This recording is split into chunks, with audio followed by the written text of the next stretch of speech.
Assalamualaikum warahmatullahi wabarakatuh. Apa kabar sobat-sobat semuanya? Semoga kita dalam keadaan sehat jasmani dan rohani, tidak kekurangan satu apapun. Amin ya robbal alamin. Bab 2383 hanya ingin bertahan hidup. Setelah Li Fugui mendatangi mereka berdua, dia tersenyum dan berkata kepada mereka, Apa yang masih kamu lakukan dengan Aka? Letakkan. Benda ini sama sekali tidak membahayakan saya. Ini, Aka di tangan mereka juga jatuh ke tanah. Kaki mereka menjadi lemah. Dia berlutut tepat di depan Li Fugui. Berbaring di tanah, dia terus memohon belas kasihan. Setelah Li Fugui memasuki ruang pemantauan, dia melihat sekeliling ruang pemantauan besar di depannya. Di tiga dinding, terdapat video pengawasan dari berbagai area di taman. Kalian berdua kemarilah. Li Fugui melambai pada mereka berdua. Tunggu sampai mereka berdua merangkak ke kaki Li Fugui. Li Fugui menarik salah satunya. Kemudian dia tersenyum dan berkata, Ayo, bicaralah ke pengeras suara di taman sekarang. Beritahu semua staf dan manajer di taman, dan minta mereka untuk berkumpul di taman bermain sesegera mungkin. Manajer dan staf dipisahkan, berhenti. Setelah Li Fugui selesai berbicara, dia melepaskan tangannya. Alhasil, saat pria tersebut dilepaskan oleh Li Fugui, tubuhnya seperti mie dan langsung roboh di tempat. Li Fugui melihat ini, tidak dapat menahan diri untuk tidak mengutuk. Pria itu menangis. Kata-katanya sudah tidak jelas. Kakek, maafkan aku. Paman, maafkan aku. Aku tidak berani. Aku ingin pulang. Bu. Oh, setelah melihat pemandangan ini, Li Fugui tahu bahwa meminta kedua orang ini mengeluarkan pemberitahuan pasti tidak akan berhasil. Tidak punya pilihan. Dia hanya bisa melangkah maju, menyalakan mikrofon, dan kemudian berteriak kepada semua orang di taman, tolong dengarkan saya sekarang. Mulai sekarang, semua pekerjaan akan segera dihentikan, dan semua staf serta manajer akan dihentikan. Terdengar, pergi ke taman bermain di belakang taman untuk berkumpul.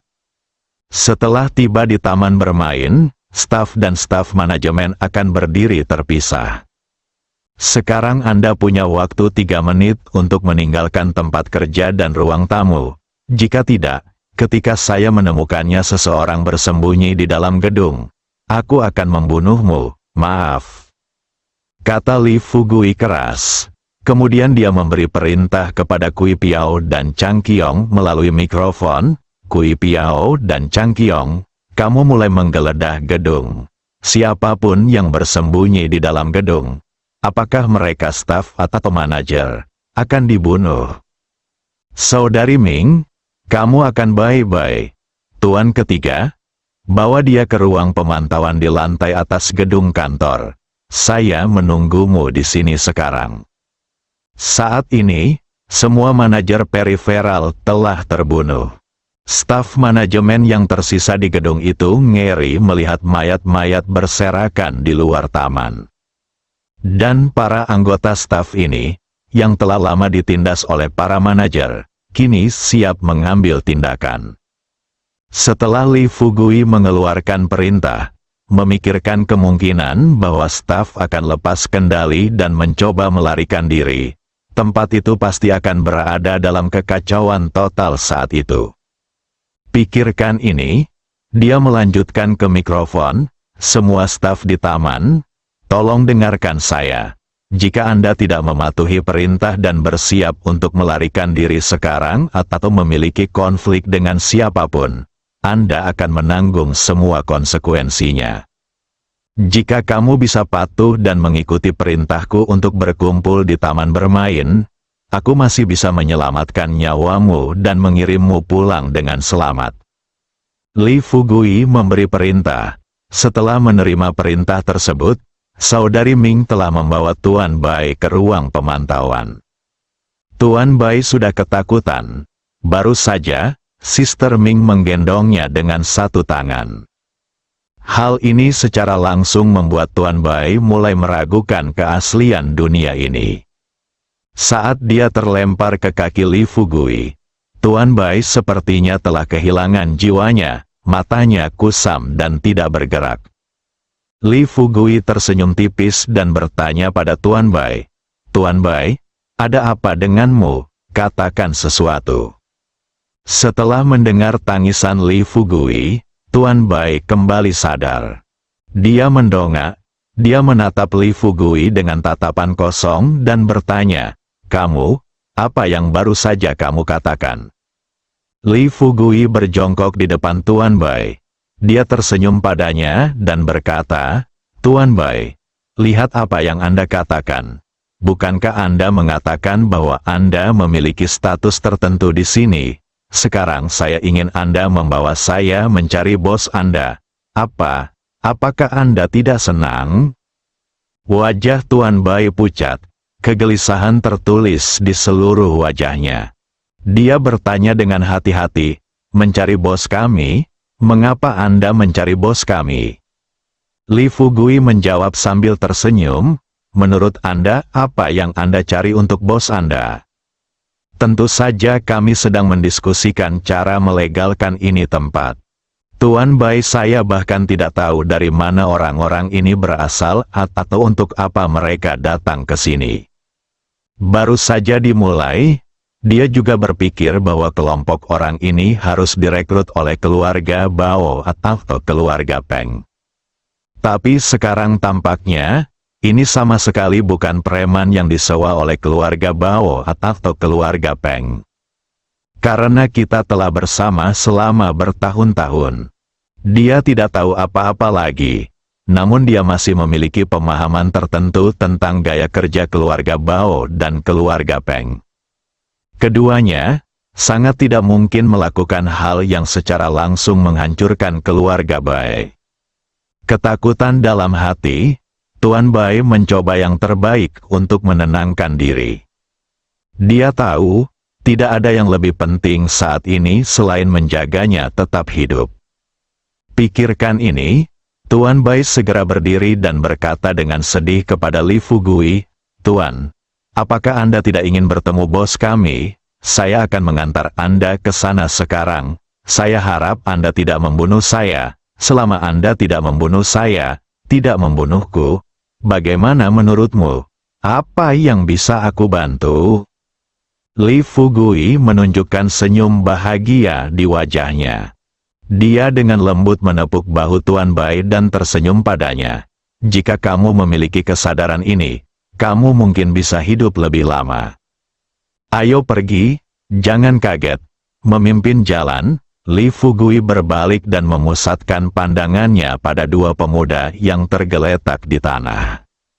Saat keluar, dia kemudian mengedarkan vitalitasnya. Hanya satu serangan telapak tangan, kedua pemuda tersebut tewas seketika di tempat. Saudari Ming mengikuti Li Fugui, sambil berjalan menuju pintu.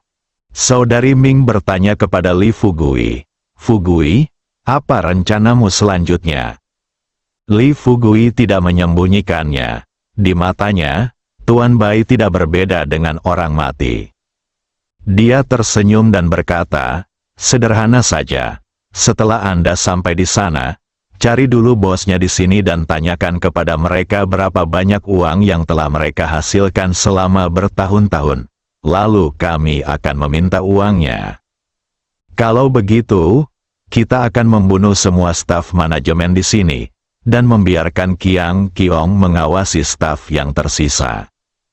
Kita bertiga akan pergi dan membunuh keluarga Bao dan keluarga Peng. Staf telah mencapai sisi lain gunung. Jika semuanya berjalan dengan baik, pertempuran akan berakhir dalam beberapa jam." Melihat Li Fugui mengatakan ini dengan nada meremehkan, hati Tuan Bai tiba-tiba naik ke tenggorokannya. Kakinya melemah dan dia jatuh ke tanah lagi. Dia berbaring di depan Li Fugui dan menangis dengan getir. Kakek, Bukankah kamu baru saja mengatakan kamu akan mengampuniku? Sekarang, kenapa kamu masih berencana membunuhku? Kakek, aku mohon. Kami akan memberikan uang berapapun yang kamu inginkan. Tolong jangan bunuh aku. Sebelum Tuan Bai dapat mengucapkan kata-kata selanjutnya, Li Fugui mengambilnya dan berkata dengan dingin, "Mengapa kamu berbicara omong kosong seperti orang tua ini? Aku bilang aku tidak akan membunuhmu untuk saat ini. Tapi itu tergantung padamu apakah aku akan membunuhmu di masa depan. Jika kamu berperilaku baik, aku bisa mengampuni kamu. Tetapi jika kamu berperilaku buruk, katakan padaku, apa gunanya membuatmu tetap hidup?" Tuan Bai memaksakan senyum pahit, mengangguk seperti bawang putih. "Saya tampil bagus. Saya pasti akan tampil bagus. Ikutlah dengan saya, bos kita ada di depan sekarang." Dengan itu, di bawah kepemimpinan Tuan Bai, Li Fugui dan saudari Ming datang ke keluarga Bai ke kantor pamannya. Baru saja mendapatkan pijakan, Li Fugui kemudian menendang pintu hingga terbuka. Saat pintu terbuka, di dalam ruangan, tiba-tiba terdengar ledakan tembakan yang hebat. Li Fugui dan Sister Ming bereaksi sangat cepat, dan karena mereka memiliki vitalitas untuk melindungi diri mereka sendiri, mereka pasti tidak akan terluka oleh peluru yang berterbangan dari dalam. Tapi Tuan Bai berbeda, dia belum sadar kembali. Sebilah peluru langsung mengenai dadanya, di ambang kematian. Tuan Bai berteriak ke dalam ruangan, "Saudaraku, ini aku." Li Fugui menatap Suster Ming. Sebelum Sister Ming sempat bereaksi, Li Fugui bergegas masuk dari kamar. Tunggu sampai Li Fugui masuk, Sister Ming segera mengikuti di belakang Li Fugui. Keduanya datang ke kamar, di kantor yang didekorasi dengan mewah. Kurang dari 3 meter dari pintu, berdiri belasan anak muda ini memegang AK di tangan mereka dan bersiap. Di samping meja dekat jendela kantor, berdiri seorang pria parubaya dan lanjut usia berusia 50-an, yang memiliki sedikit kemiripan dengan Tuan Bai. Namun kini terlihat raut ketakutan di wajahnya. Dia memegang pistol di tangan kanannya dan sebuah granat di tangan kirinya. Setelah melihat pemandangan ini, Li Fugui tertawa terbahak-bahak. Dia melangkah maju dan menyerang dengan satu telapak tangan. Selusin anak muda di depannya jatuh ke tanah, muntah darah, dan mati. Adapun pria parubaya yang berdiri di samping meja, saat dia melihat pria itu jatuh ke tanah, dia mengambil pistolnya dan menembak tanpa pandang bulu, bahkan tanpa melihat jejak Li Fugui. Bang bang bang, lagi pula peluru yang ada di magazin sudah habis. Paman Bai memegang granat itu erat-erat dan bertanya dengan keras, "Kamu? Siapa kamu? Mengapa kamu datang kepadaku?